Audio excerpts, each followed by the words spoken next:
Bonjour à tous, comme promis, je vais vous montrer comment on pourrait vivre dans une ville sans utiliser la voiture, parking, etc. Et on va gagner beaucoup de place grâce à d'autres billets et je vais vous montrer comment. Mais surtout, je vais aussi vous montrer comment on pourrait vivre dans une ville où on s'amuse et où on a envie de sortir. Alors voilà, ce rond, c'est une petite route qu'on utilise pour circuler en vélo, en trottinette, électrique ou non, roller, skate, etc. au bon vouloir de chacun. Fauteuil électrique pour les plus âgés ou les plus fragiles, etc. Car les routes ne sont utilisées que pour le personnel professionnel, les pompiers, les urgences ou les travaux. À l'intérieur de ce cercle, c'est simplement un parc. Cette surface ici est aussi une route et elle délimite le centre-ville. D'un point à un autre de ce cercle, cela fait 6 km.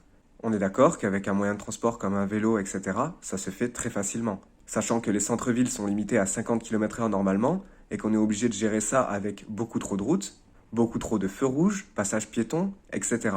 Ce qui fait qu'on pollue notre espace et on gagne pas forcément de temps. Et on utilise beaucoup de place pour se garer, etc. Ce qui fait qu'en fait, le centre-ville, c'est un peu un enfer, mais pas ici. Alors, autour de ce cercle, j'ai mis un train avec des points d'accès pour que les véhicules professionnels puissent circuler. Pour le reste, on peut bien sûr traverser, tant qu'il n'y a pas le train, bien sûr, avec nos moyens de transport classiques. Bref, c'est un moyen de transport utile et vous allez comprendre pourquoi après.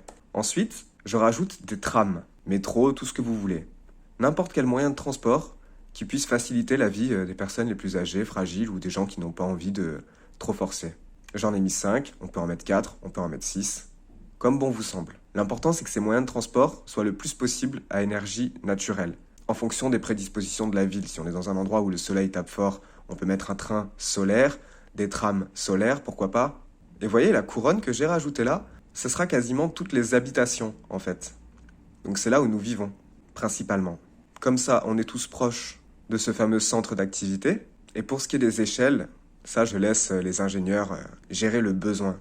Parce qu'il faut qu'on ait la place de tous avoir une habitation correcte, tout en ne se retrouvant pas dans un labyrinthe d'habitations. Là, j'ai mis des croix pour vous montrer où on pourrait placer des hôpitaux, sachant que c'est les personnes à risque qui vont habiter proches des hôpitaux principalement. Déjà là, vous voyez que pour n'importe quel problème, ce sera relativement simple d'arriver à un hôpital sans avoir de problème de circulation, etc. Étant donné que seuls les professionnels utilisent la route. Et bien sûr, en entendant la sirène, tous ceux qui empruntent cette route, que ce soit des vélos, etc., n'ont qu'à se déporter tout simplement. Ça, c'était pour la logistique. Maintenant, on va passer à l'amusement.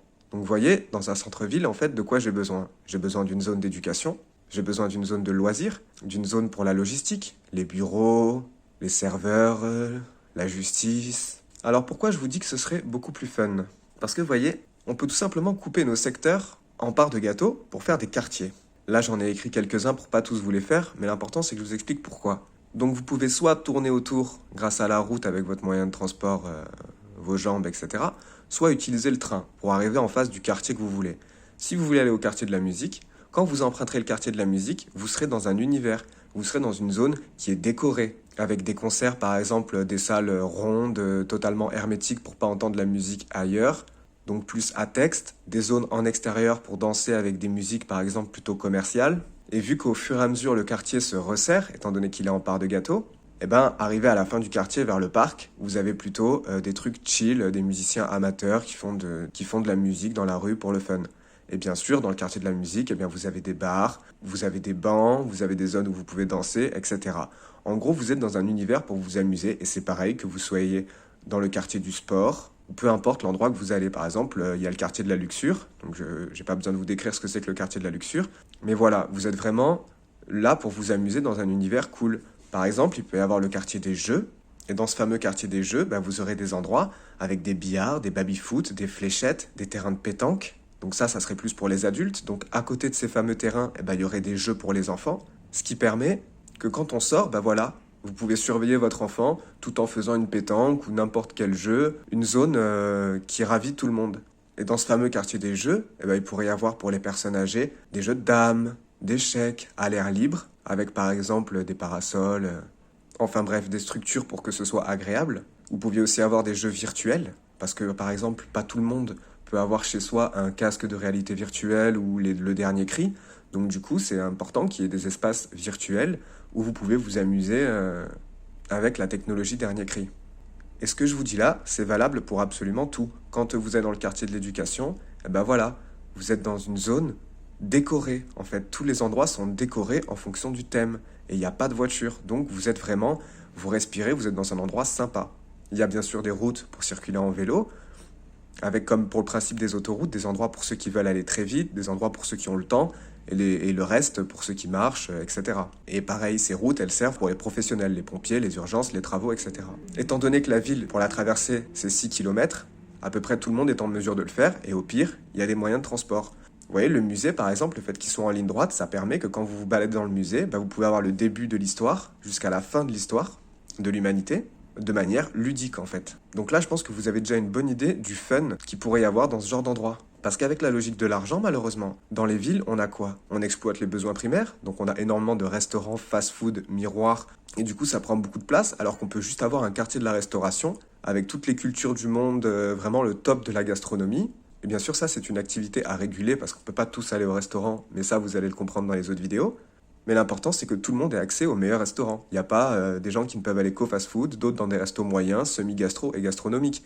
T'as dans quel monde on vit? Pareil pour le secteur de la mode. Faudrait un peu revenir au stade où voilà, on avait des vêtements cousus sur mesure, des vêtements qu'on allait aimer et garder et choyer en fait, pour éviter tous ces transports et toute cette industrie de la mode qui a une empreinte carbone démesurée. Si on voit qu'une personne a un rendement démesuré qui n'arrête pas de se faire livrer des fringues et qui n'arrête pas de les renvoyer ou même de les jeter, ce qui est encore pire, dans ce cas-là, il peut très bien avoir une personne d'où c'est son métier d'aller la voir et lui dire « Bon, écoutez, vous avez un problème compulsif sur le côté superficiel de la vie. » Parce que là, aujourd'hui, à cause de la culture de l'argent, la plupart des choses que vous allez trouver en ville, c'est des babioles à acheter, des fringues, de la bouffe, enfin tout ce que je vous ai expliqué. Donc du superficiel, des besoins primaires, des choses qu'on exploite parce que c'est rentable. Ça crée aussi beaucoup de gâchis et de la logistique démesurée pour pas grand-chose au final. Alors que, par exemple, mettre à profit, comme je vous ai dit, dans la zone de jeu, des billards, des baby-foot, des choses comme ça, des fléchettes et tout, ça, c'est pas rentable en fait. Donc du coup, si c'est pas rentable, c'est pas intéressant. Et du coup, on s'amuse pas. Donc voilà, j'espère vous avoir convaincu que les centres-villes sont une zone où on pourrait vraiment s'amuser sans avoir un air toxique,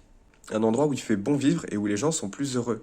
Une dernière petite précision, à l'intérieur de la ville, il y a quelques habitations, mais uniquement assez pour faire tourner ce centre-ville. Ça veut dire que dans la zone de jeu, il y a quelques habitations qui sont utiles pour le personnel qui va entretenir cette zone de jeu. Pareil pour le quartier de la musique et des sports. Aujourd'hui, si vous allez faire du sport, il va vous falloir acheter du matériel, chercher un club, devoir y aller à des horaires précises, alors que des fois vous avez un travail, c'est pas bon pour vos horaires, etc. Du coup, en fait, c'est une organisation un peu de robot. Alors que vous voyez là, quand vous allez dans le quartier des sports, il y a un terrain de tennis. À côté du terrain de tennis, il y a un local avec des balles, des raquettes, etc. Et voilà, c'est un métier. Il y a quelqu'un qui y va, qui regarde. Bon, voilà, il y a des raquettes, il y en a assez pour que les gens y viennent, ils les remettent à leur place. Il y a assez de balles, il y a ceci, il y a cela, voilà, le terrain, entretenir le terrain, etc. Pareil pour le foot, même si pour le foot c'est autre chose, parce que là, bien sûr qu'il nous faut des crampons à notre taille et qu'on ne peut pas tous s'amuser à mettre les mêmes crampons, à l'inverse d'une raquette où on peut tous très bien utiliser cette raquette, voire pour les plus craintifs mettre des gants. Mais en gros, vous avez compris, on a un monde fluide à disposition où on peut faire nos choses. Le fait d'avoir des habitations pour les gens qui travaillent dans la ville et d'avoir à peu près le nombre d'habitations qu'il faut pour faire tourner chaque quartier, ça nous permet de gagner de la place, ça nous permet que les gens qui travaillent dans ces endroits aient un confort de vie sympa parce qu'ils sont juste à côté de leur travail, et tout un tas de choses. Pour finir, sachez que dans le parc, il y a toujours au moins 2 ou 3 ambulances pour pouvoir gérer les situations dans la ville au cas où il se passe des choses, pour être le plus prêt à intervenir, et ensuite ces ambulances n'auront plus qu'à continuer leur route pour aller jusqu'à l'hôpital le plus proche. Vous voyez, on est dans un monde où intervenir quand quelqu'un est blessé, c'est rapide. Pareil, il pourrait toujours y avoir 1 ou 2 véhicules de police. En cas de problème, ils arriveraient très vite sur les lieux d'un incident. Et le fait d'avoir des transports comme ça permet qu'on peut très bien aller dans la ville en vélo, traverser le quartier du coup qui nous intéresse avec notre vélo, et repartir en transport en commun, si on est fatigué, etc. Ensuite, comment traverser différents quartiers? Entre chaque quartier, il y a des délimitations, donc il y a des encadrements de portes sans porte. Donc vous voyez, chaque quartier a une route centrale, comme je vous l'ai expliqué, ainsi qu'une sorte de fermeture. Ça veut dire que les quartiers ne sont pas fermés, mais il peut y avoir des barrières ou des murs, avec des espaces ouverts où on peut les traverser. Quand la route est verte, ça veut dire que c'est un endroit où on ne peut que sortir. Et quand c'est rouge, ça veut dire que vous ne pouvez pas rentrer. C'est que pour les gens qui sortent, ce qui permet d'améliorer la logistique au niveau des passages. Et voilà mes amis, j'espère que j'ai réussi à vous convaincre qu'on pouvait vivre dans des centres-villes agréables, qui profitent à tous, avec une bonne logistique. Et des idées novatrices pour améliorer votre confort de vie, ainsi que l'empreinte carbone, pour vivre dans un monde où on n'a pas à s'inquiéter du futur, il y en a encore quelques-unes. Donc je vous dis à la prochaine.